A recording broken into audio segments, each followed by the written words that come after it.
Serving Nigeria Senator, Prince Chinedu Nwoko, well known as Nedo Nwoko, has listed and narrated some of the things he has done for the family of his absconded fourth wife, Regina Daniels, particularly stating that his mother-in-law, Regina Daniels Mother, Rita, received 125 million naira from him in the past 2 years alone, apparently challenging the mother-in-law earlier media statement that none of the senator's children looked like a child of a billionaire, and that she on her own spent her hard-earned money to support the senator's election, in addition to the $50,000 Regina Daniels gave to the 65-year-old Muslim husband from the southern part of Nigeria. Outside that, Senator Ned Nwoko apparently tried to explain why his brother-in-law, Sammy, was arrested and detained after his wife, Regina Daniels, ran away from her matrimonial home and decided to end the marriage with the serving Nigeria senator on the ground of domestic violence, intimidation and oppression that made her look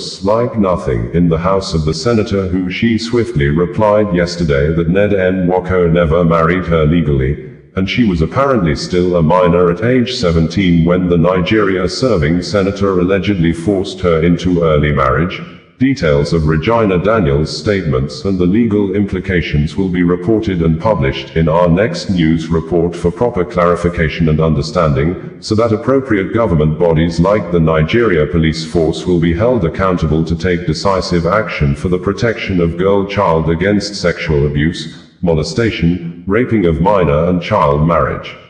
According to the serving senator, Ned Nwoko, who attached 2 videos to his statements of Sammy, Regina Daniels' brother, having misunderstanding with some of his domestic staff and the policeman at his house. These videos show Sammy, Regina's brother, repeatedly coming to my home and harassing my children and domestic staff, especially whenever I was not around. His visits were often aggressive and disruptive. This is someone I sponsored through his last 2 years at the University of Ikpoma. I bought his musical instruments, rented and furnished a flat for him in Abuja, in addition to the house I bought for Regina in Asaba before our marriage for the use of all of them. I also routinely provided allowances to all members of the family, including her mother, Rita Daniel. Indeed, in the last 2 years, I have a record of transferring 125 million naira to her alone.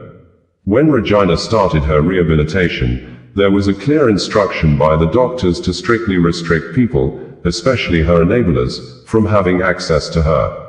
The therapy was arranged after I noticed troubling changes in her behavior linked to her dependence on certain illegal substances, including going for 48 hours without sleeping and eating every 2 hours. Unfortunately, Sammy, Destiny, some of their siblings, together with a few of their friends, notably Sonia Uche Montana among others, constantly defied those instructions. They would come into the house uninvited, sometimes forcing their way in, and would bring her the same drugs she was being treated for. Instead of helping her recover, they encouraged her addiction and completely frustrated the efforts of the doctors